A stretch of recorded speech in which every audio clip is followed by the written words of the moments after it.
কোনো ব্যক্তির যদি পাহাড়ের সমানও ঋণ থাকে, এই দোয়া যদি আমল করে আল্লাহ পাক ওই ঋণও শোধ করে দিবেন ইনশাআল্লাহ। রিজিক তো বাড়বেই ইনশাআল্লাহ, আপনার যত ঋণ আছে ইনশাআল্লাহ আল্লাহ পাক শোধ করে দিবেন। বিশ্বাস করলেন না? এই দোয়া শিখাই দিচ্ছি, এই জন্য আমাকে হাদিয়া দেওয়া দরকার, স্পেশালি আমাকে এখন হাদিয়া দেওয়া দরকার। এটা গুরুত্বপূর্ণ দোয়া শিখাই দিচ্ছি। আর ঋণ কেমন জানেন? ওই যে এখন মানুষ ঋণ নিচ্ছে 1 কোটি টাকা ব্যাংক থেকে, 2 কোটি টাকা ব্যাংক থেকে, হ্যাঁ, কত বছর, 10 বছরের জন্য, 20 বছরের জন্য বাড়ি করছে, তাই না? তার ধারণা এমন যে সে মারা গেলে তার ঋণটা কেউ না কেউ শোধ করে দিবেই দিবে, তাই তো?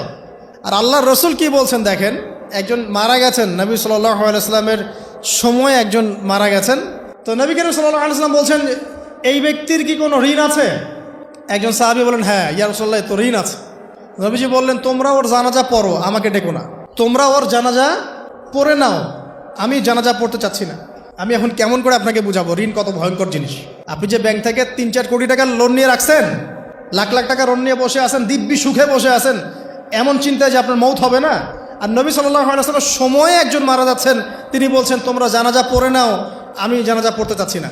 মানে ঋণগ্রস্ত ব্যক্তির জানাজাও তিনি পড়তেন না। তারপরে একজন এসে বললেন, ইয়া রাসূলুল্লাহ, আমি তার ঋণ শোধ করে দিব, তার যা ঋণ আছে আমি শোধ করে দিব। তখন নবী এসে জানাজা পড়লেন সাল্লাল্লাহু আলাইহি ওয়াসাল্লাম। তা আপনার এই কোটি কোটি টাকা ঋণ শোধ করার লোক তো রেডি আছে নাকি? আছে না? সমস্যা নেই, আপনার জানাজা পড়া হবে। কারণ হুজুরকে আপনি 5,000 টাকা দিবেন, হুজুর জানাজা পড়াই দিবে, কোনো সমস্যা নেই। তারপরে আপনার মিলাদও হবে, আপনার একটা বড়সড় দোয়াও হবে ইনশাআল্লাহ।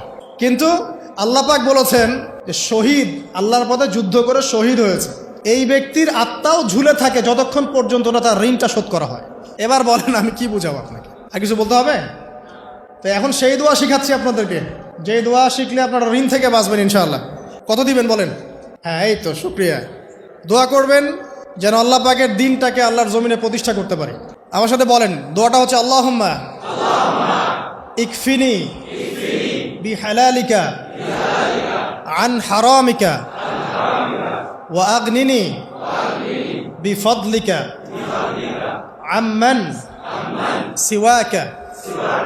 এই দোয়াটা ছোট না, এটা মুখস্থ করবেন, সেজদায় পড়বেন, নামাজের সেজদায় পড়বেন, আত্তাহিয়াতু দরুদ শেষ তারপরে পড়বেন, নামাজ শেষে হাত তুলে করবেন, যখন তখন শেষ রাতটা করবেন। ইনশাআল্লাহ দেখবেন আপনার ঋণ বলতে কিছু থাকবে না ইনশাআল্লাহ। যদি থাকেও, বড় কোনো ঋণ থাকেও, আল্লাহ পাক অন্য কোনো মাধ্যমে এটা শোধ করার ব্যবস্থা করে দিবেন ইনশাআল্লাহ।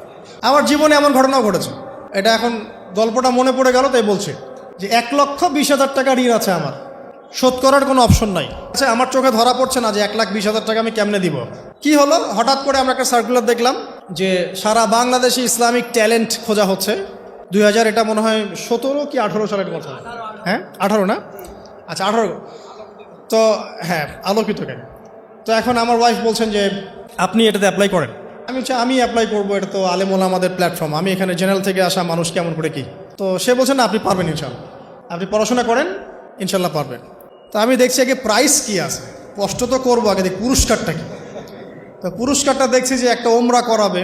ওমরা করা তো যে কারোর জন্য একটা মানে স্বপ্নের ব্যাপার না। ওমরা করা তো সবাই আমরা খুব পছন্দ করি, আল্লাহ পাক আমাদেরকে বেশি বেশি ওমরা করার তৌফিক দেখ।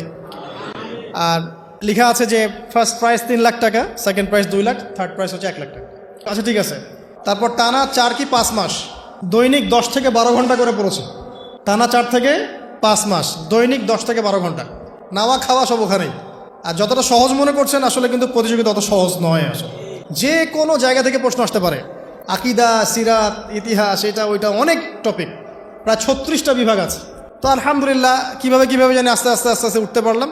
গিয়ে দেখলাম যে হ্যাঁ, টিভি রাউন্ডে চলে গেছি। আমি তেমন কিছুই করি নাই, আমি শুধু পরিশ্রম করেছি, আল্লাহর কাছে বেশি থেকে বেশি দোয়া করেছি যে আল্লাহ আমার ঋণ আছে, ঋণ শোধ করতে হবে একটা। এবং আমি চাচ্ছি যে এই প্রোগ্রামের মধ্য দিয়ে দিনের একটা বড় সার্কেল পাওয়া যায়, দিনী প্ল্যাটফর্ম পাওয়া যায়। তো আলহামদুলিল্লাহ আল্লাহ পাকের ইচ্ছায় সেখানে একটা ভালো রেজাল্ট হলো এবং সেখানে ওমরাও করা হলো আলহামদুলিল্লাহ। এবং ক্যাশ তারা খুব তাড়াতাড়ি দিয়ে দিয়েছে।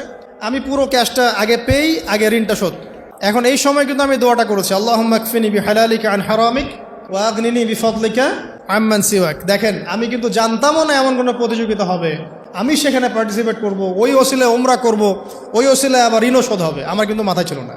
এটাই হচ্ছে আল্লাহ পাকের সেই আয়াত, যে ওয়া মান ইয়াত্তাকিল্লাহ ইয়াজআল লাহু মাখরাজা। আল্লাহ পাককে যে ভয় করবে আল্লাহ পাক তার জন্য রাস্তা খুলে দিবেন ইনশাআল্লাহ। ওয়ারযুকুহু মিন হাইসু লা ইয়াহতাসিব, এবং এমন উৎস থেকে আল্লাহ রিজিক দিবেন যেটা সে কল্পনাও করতে পারে না। এটা আল্লাহ তাওয়াক্কুল রাখেন জাস্ট। ওই ইসমাঈল আলাইহিস সালামের মায়ের মতো হাজরা আলাইহিস সালাম ইব্রাহিম আলাইহিস সালামকে বলছেন, আপনি আমাকে এখানে ছেড়ে যাচ্ছেন কি জন্যে? ইব্রাহিম বলছেন আল্লাহর আদেশে। তখন তিনি বলছেন, তাহলে আল্লাহ আমাকে ফেলে দিবেন ইনশাআল্লাহ। সেই মায়ের গর্ভ থেকে ইসমাইলের মতো সন্তানের জন্ম হলো, যেই সন্তানকে বাবা বলছে যে আমি তোমাকে জবাই করছি, স্বপ্নে দেখেছি, ফানজুর মাযা তারা, তোমার রায় কি? সে বলছে ইয়া আবাতি ফাআল মা তু'মার, আপনাকে যে আদেশ করা হয়েছে আপনি সেটাই করেন।